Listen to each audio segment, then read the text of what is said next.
Bienvenue sur le balado du comité d'animation du troisième âge de Laval, alias le CATAL. Le podcast Moment Bonheur vous propose des réflexions sur le bonheur, des outils pour prendre soin de soi et des pistes de solutions pour vieillir en santé. Et tout ça dans le but de se faire du bien. Bon épisode! Bonjour et bienvenue au premier épisode de Moment Bonheur. Je suis contente de vous retrouver ici. J'espère que vous allez bien. Mon nom est Geneviève Messier, je suis intervenante de milieu au CATAL. Si vous saviez comment ça me stresse de créer ce podcast-là, j'ai envie qu'il soit bon, j'ai envie que vous riez, j'ai envie de vous amener de la bonne information. Ça me fait vivre plein de petits pétillements à l'intérieur de moi. J'ai le cerveau qui arrête pas de tourner, qui veut tout dire en même temps. J'ai recommencé plein de fois. D'ailleurs, je me permets d'être complètement transparente avec vous parce que c'est ce sujet-là que j'avais envie d'aborder dans ce premier épisode-là. J'ai envie de regarder avec vous qu'est-ce que c'est le stress, qu'est-ce qu'on considère l'anxiété, de démystifier, démêler un peu la différence entre le stress, l'anxiété, que souvent on va mêler. On voit le stress, on le voit peut-être un peu plus négativement. Je ne sais pas si vous êtes d'accord avec moi. Parfois, le stress est vu comme un indésirable. Moi, depuis que j'ai lu le livre Par amour du stress de Sonia Lupien, ma vision du stress, elle a changé. Sonia Lupien, c'est une chercheure sur le stress humain. Elle conduit des études depuis de nombreuses années. Je pense que c'est même plus que 20 ans. Je pense qu'on peut dire qu'elle est assez spécialisée dans son domaine, est assez crédible aussi dans les résultats ressortis de ses études. Avant de lire le livre, là, je me disais, fallait que j'élimine le stress de ma vie. Je me disais, ben voyons donc, il faut pas que je sois stressée, faut que je respire. Mon Dieu, ça m'empêche de dormir. Mais dans le fond, là, c'est quoi le stress? Le stress, là, c'est une réaction physique. Dans le fond, c'est une sécrétion d'hormones dans notre corps face à un danger ou une situation qui est menaçante. L'anxiété, quant à elle, ça se passe plus au niveau de la tête. Puis là, je vous dis pas que ce que vous vivez, c'est dans votre tête puis que ça n'existe pas. Non, non, ça existe pour vrai. C'est juste que l'anxiété, c'est plus l'anticipation d'une situation. C'est un moment où est-ce que, en tant que personne, on va commencer à imaginer des menaces qui n'existent pas ou qui pourraient exister, mais dans le fond, ça n'arrive pas en ce moment. C'est comme si notre cerveau s'était mis en mode hypervigilance. On essaie de détecter tout ce qui peut se passer, toutes les catastrophes qui sont possibles, mais qui ne sont pas en train de se passer en ce moment. Le rôle premier de notre cerveau, c'est de repérer les dangers qui soient réels ou imaginés. Pour vraiment faire la différence entre les deux, j'ai envie de vous donner une image. Imaginez que vous êtes en forêt, puis là, tout d'un coup, il y a un ours qui arrive. L'ours, il est devant vous. Il est dans le ici et maintenant. C'est une menace qui est imminente si ce n'est pas déjà en train de se produire. Cette menace-là va, euh, va déclencher à l'intérieur de nous une réponse de stress. C'est une réponse qui est physiologique. C'est les hormones qui se mettent en branle. Et qu'à ce moment-là, le cœur va se mettre à pomper plus vite. On va avoir le goût soit de s'écraser à terre ou de se mettre à courir pour éviter l'ours. Pour faire en sorte que soit vous allez combattre l'ours ou vous allez fuir. La différence avec l'anxiété, c'est quand on se met à dire je vais aller me promener en forêt, mais là, le cerveau, il se met à dire oh, ben des coups qu'il y a un ours. Puis là, le cerveau, il se met à pousser encore plus loin. Des fois que l'ours, il m'attaque. Des fois que. Puis finalement, c'est une situation qui se passera même pas. Par contre, ce qui est super important à comprendre là-dedans, c'est que notre cerveau, il ne fait pas la différence entre une menace imminente, donc qui est là présentement, et une menace qui est imaginée. Donc, si on résume, Le stress, c'est vraiment plus dans le ici et maintenant, ce qui se passe. Tandis que l'anxiété, c'est un petit peu plus, c'est dans le futur, c'est dans l'anticipation. Pour pousser un peu plus loin la réflexion, au niveau du stress, on a deux types de stress. On a le stress qui est dit absolu, puis on a le stress qui est dit relatif. Le stress absolu, c'est un danger, c'est quelque chose qui se passe pour notre survie. Je vous donne un exemple. Vous êtes à la maison et soudainement, il y a un feu. Il y a un feu dans la maison. Le corps va répondre par la réponse de stress et vous allez courir, donc fuir la situation pour votre survie. Mais ça, il y en a de moins en moins dans la vie qu'on vit actuellement parce que c'est plus sécuritaire, là. On n'est pas comme à l'époque de nos ancêtres où est-ce qu'il y avait des gros animaux qui nous couraient après quasiment quotidiennement, là. Le stress qu'on dit relatif, lui, par contre, c'est un stress qui va engendrer une réponse physiologique. Par contre, c'est notre cerveau qui va l'interpréter selon les quatre caractéristiques suivantes. Vous avez probablement déjà entendu parler de l'acronyme CINE comme étant les caractéristiques du stress. Quand on parle de ciné, c'est pas pour cinéma. Dans le fond, c'est pour se rappeler des premières lettres de chaque caractéristique. Quand on parle du C, on parle de contrôle. En fait, c'est quand on a la perception de ne plus avoir le contrôle ou de perdre le contrôle sur une situation.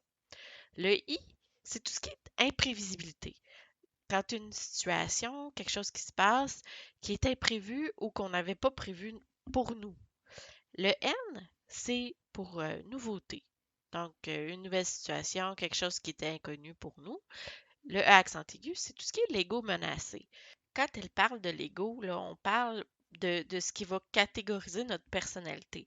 Donc, quelque chose qui va être menaçant pour notre personnalité. Par exemple, vous êtes dans une causerie, puis là, quelqu'un remet en question votre opinion ou votre capacité à faire quelque chose. Là, ça vient menacer un petit peu plus votre ego. Donc, ce qu'on va ressentir, l'augmentation du rythme cardiaque, les mains moites, suite à la situation, c'est une réponse du stress face à la menace à votre ego. Sentez-vous que vous êtes plus sensible au stress que quand vous étiez plus jeune?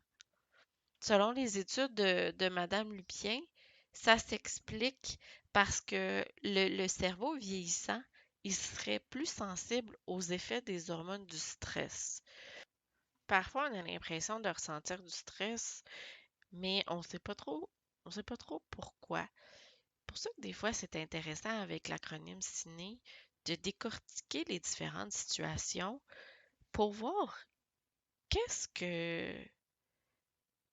C'est quoi les éléments qui font en sorte que notre cerveau détecte une menace puis répond par ces hormones-là, ces hormones de stress-là en grande quantité.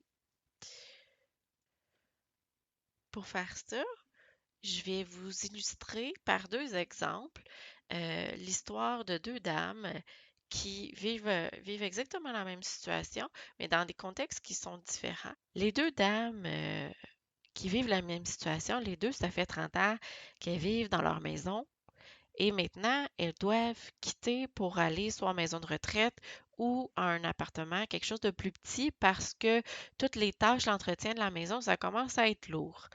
Euh, on a Adélaïde qui a 79 ans. Adélaïde, elle, ses enfants ont décidé pour elle qu'elle devait partir en résidence. Sa plus grande fille, Yvette, elle a décidé que la résidence, ça serait celle qui était à proximité de chez elle, comme ça, pour aller s'occuper de sa mère et aller la voir plus souvent. Sauf que c'est une résidence qui est à l'autre bout de la ville, un endroit que Adélaïde ne connaît pas et même jamais allée. Depuis quelque temps, Adélaïde, elle vit comme des petites pertes de mémoire. Des fois, Yvette, elle se demande, coudon, est-ce que on a choisi la bonne résidence? Parce que c'est une résidence qui est pour personnes autonomes. Sauf que si on déconstruit la situation pour Adélaïde, c'est une situation qui est nouvelle, donc le N de ciné, parce qu'elle va déménager dans un endroit qu'elle ne connaît pas. Elle n'a aucun repère. Euh, la situation est imprévisible pour elle parce que c'est pas elle qui a pris la décision. Puis elle se demande vraiment qu'est-ce qui va m'arriver. C'est super inconnu pour elle. Comme elle connaît personne à la nouvelle résidence, la situation devient menaçante pour son ego si jamais elle n'arrive pas à se faire des nouveaux amis. Parce que son réseau social est où est-ce qu'elle est, dans son voisinage actuel. Puis la situation échappe un petit peu à son contrôle, justement, à cause que c'est pas elle qui a pris la décision, mais ses enfants. D'un autre côté, on a Gertrude, qui a 82 ans, qui, contrairement à Adélaïde, elle a déjà été dans la résidence parce que à tous les samedis, depuis quelque temps, elle s'en va jouer aux cartes avec des amis. Elle a des amis, elle les connaît. Euh, c'est elle qui a choisi la résidence puisque justement, elle avait des amis là-bas. Ses enfants ont décidé de l'aider à déménager.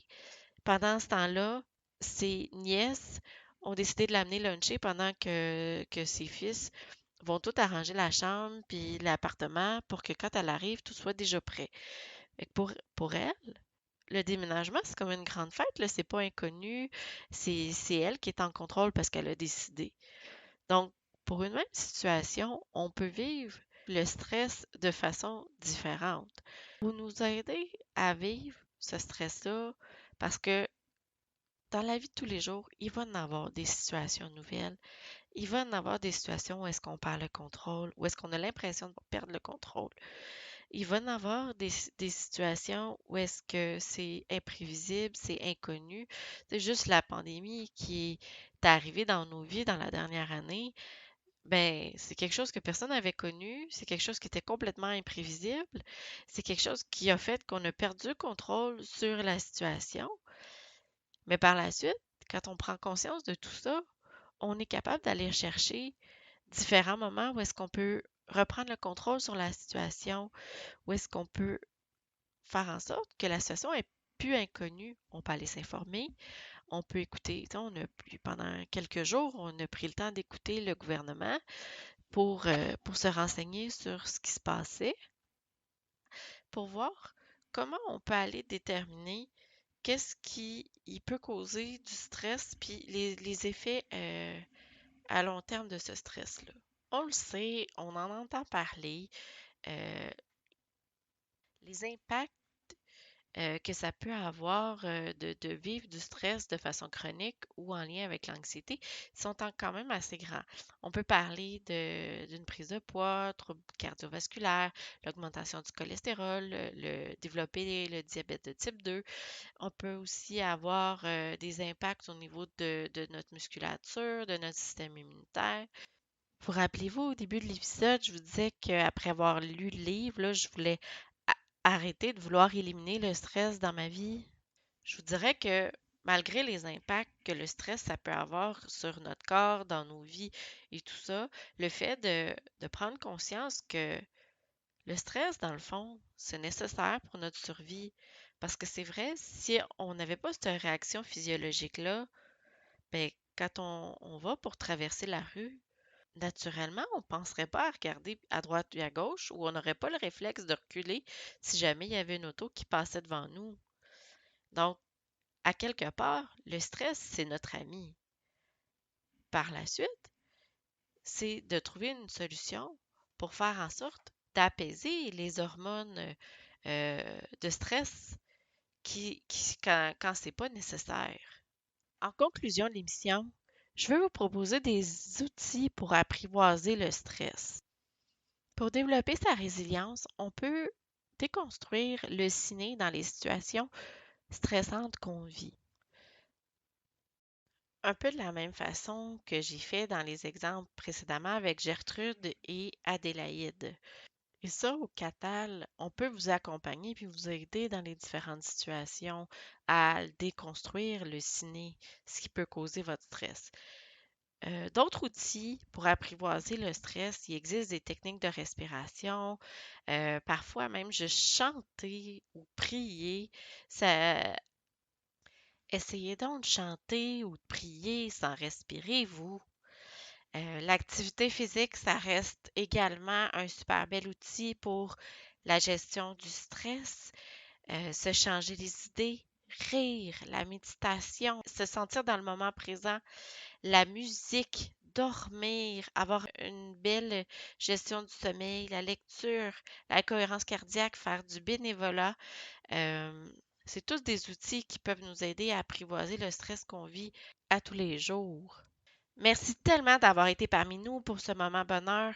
Si vous avez envie d'en parler, vous avez envie d'être accompagné pour décortiquer le ciné, trouver les outils pour apprivoiser le stress, mais ceux qui vous conviennent vraiment, nous sommes là pour vous au Catal. N'hésitez pas à nous appeler au 450-622-1228. Ça va nous faire vraiment plaisir.